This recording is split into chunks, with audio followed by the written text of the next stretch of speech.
घटना की विभत्सता की थी, दोबारा दोहराना नहीं चाहूँगा, लेकिन ये भी एक संयोग है कि जिस दिन घटना घटी थी उस दिन उस रात में भी यहाँ विद्यार्थी परिषद की बैठक में हिंदी ग्रंथ अकादमी के डायरेक्टर अशोक कड़ेल जी और हमारी परिषद की पूरी टीम संयोग से उस दिन भोपाल में ही थी। रात के समय गैस लीक होने में हम एमएलए रेस्ट हाउस थे। बाद में उस घटना का मैं जब भी याद करता हूँ तो सिहरन आ जाती है, लेकिन दूसरे दिन तीसरे दिन 2 दिन तक पूरा भोपाल का जो दृश्य बना वो वाकई बहुत दर्दनाक था। फिर घटना के 20 साल बाद तक भी निष्ठुरता की सीमा तोड़ते हुए तत्कालीन शासन व्यवस्था ने न तो उसको चलने से रोका, न इसके भविष्य का परिणाम से उनको कोई असर हुआ। ये एक संयोग है कि इस प्रकार के सारे निर्णय करने में हमारी सरकार ने पूरी संवेदनशीलता के साथ प्रदेश की जनता के हित में किसी प्रकार की कोई भी निर्णय की अपेक्षा हो तो निर्णय त्वरित गति से करते हुए आगे बढ़ने का निर्णय किया। माननीय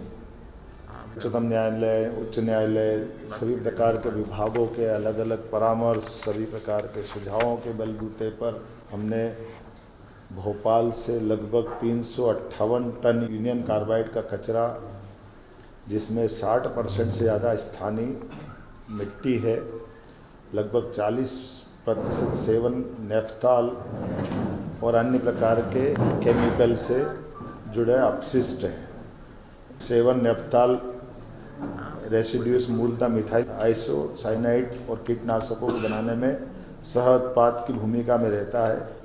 और इसका जहरीलापन भी वैज्ञानिकों के शब्दों में 25 साल में लगभग पूरा हो जाता है। ये उल्लेखनीय बात है कि घटना को 40 साल हो चुके हैं। ऐसे में स्वाभाविक रूप से कई सारी जो आशंकाएं हैं, उन आशंकाओं का अपने आप इस बात का उत्तर मिल जाता है और ये इस बात का भी उत्तर है कि 40 साल से ही हम सब उस कचरे के साथ भोपाल में रहते आए। ऐसा नहीं कि कहीं से आ रहा है, भोपाल में ये कचरे के साथ ही सारे लोग रहते आए। तो इसलिए इस चीज़ को स्मरण में भी रखना है। इस कचरे के निपटान की प्रक्रिया में दुनिया में शायद ही इतना गहन परीक्षण किया होगा। भारत सरकार की विभिन्न संस्थाएं जैसे NEERI, national environment engineering research institute Nagpur, national geophysical research institute Hyderabad, IICT, Indian institute of chemical technology तथा केंद्रीय प्रदूषण नियंत्रण बोर्ड द्वारा समय समय पर किए गए अध्ययन, माननीय सर्वोच्च न्यायालय को प्रस्तुत किए गए सभी प्रतिवेदन, माननीय सर्वोच्च न्यायालय द्वारा भारत सरकार पर्यावरण मंत्रालय को मार्च 2000 में दिए गए निर्देश, जिस 2013 में केरल में ये कोच्चि के संस्थान में 10 टन यूनियन कार्बाइड के समान कचरे का परिवहन कर ये हम पीथमपुर में ला करके जला करके इसका एक बार परीक्षण किया गया था TSDF ट्रायल रन केंद्रीय प्रदूषण नियंत्रण बोर्ड की निगरानी में, और इसको सफलता के साथ न केवल तत्कालीन समय जलाया बल्कि इसका परीक्षण की रिपोर्ट वैज्ञानिकों की उपस्थिति में पुनः सुप्रीम कोर्ट में भी प्रतिवेदन के साथ उपस्थित की गई थी। सर्वोच्च न्यायालय द्वारा प्रतिवेदन के निष्कर्षों के आधार पर 2014 अप्रैल में पुनः UCIL कचरे का 10 मीट्रिक टन ट्रायल भारत सरकार पर्यावरण वन जलवायु परिवर्तन मंत्रालय नई दिल्ली के निगरानी में TSDF पीथमपुर में पुनः इस प्रकार का इसका परीक्षण किया गया था और वीडियोग्राफी भी कराई थी और उसके समस्त निष्कर्षों को शपथ पत्र के माध्यम से सुप्रीम कोर्ट में प्रस्तुत किया था। अगस्त 2015 में ये ट्रायल रन सफलतापूर्वक किया जाकर के केंद्रीय प्रदूषण नियंत्रण बोर्ड द्वारा प्रायोगिक निपटान की समस्त रिपोर्ट पुनः सुप्रीम कोर्ट में हमने प्रस्तुत की।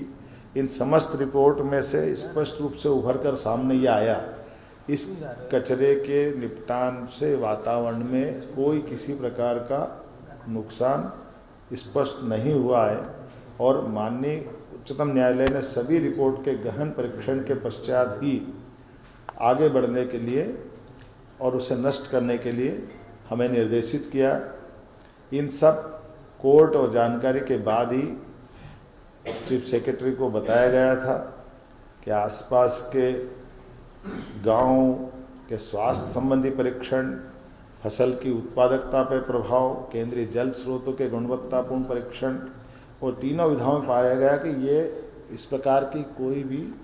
रिएक्शन, कोई भी नुकसान, नकारात्मक परिणाम नहीं आए और इसीलिए इस कचरे निपटान की सारी प्रक्रिया में शासन ने हमारी अपनी गंभीरता रखते हुए इस तरह से बढ़ने का प्रयास किया कि सालों पुरानी एक परेशानी, इस परेशानी से निपटने के लिए योग्य मार्गदर्शन वैज्ञानिकों की उपस्थिति में क्रमशः इस दिशा में ठोस कदम उठाया जाए और सभी प्रकार की टीमें जैसे केंद्रीय प्रदूषण नियंत्रण बोर्ड, मध्य प्रदेश प्रदूषण नियंत्रण बोर्ड और अन्य लोगों की उपस्थिति में इस प्रकार से इस कचरे का निपटारण किया जाए।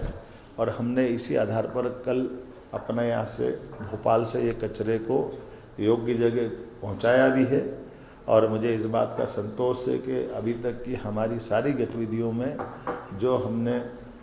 निर्णय किया था वो शांतिपूर्वक रहा। पूरा प्रदेश का कहीं भी किसी प्रकार की कष्ट हो जाए ये हमारे सबके लिए विषय रहता है। इसीलिए हमने हमारे यहाँ के बाद दोपहर में हमारा प्रयास भी है कि हम सभी लोगों को विश्वास में लेकर चलें,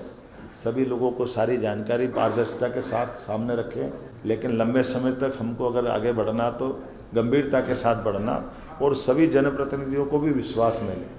इसलिए हमने प्रभारी मंत्री श्रीमान कैलाश विजयवर्गीय जी को कहा है कि वो धार में दोपहर में बैठक लेकर के 3 बजे इसके विस्तार से अपनी वहाँ के प्रतिनिधियों को भी विश्वास में लेकर के अपनी बात कहे और कुल मिलाकर के ये जो प्रक्रिया प्रारंभ होगी इस प्रक्रिया को पूरी एक तरह से पारदर्शिता के साथ समय सीमा में इसके संबंध में धीरे धीरे इसका एक टारगेट है, उस टारगेट पे लक्ष्य की प्राप्ति करें।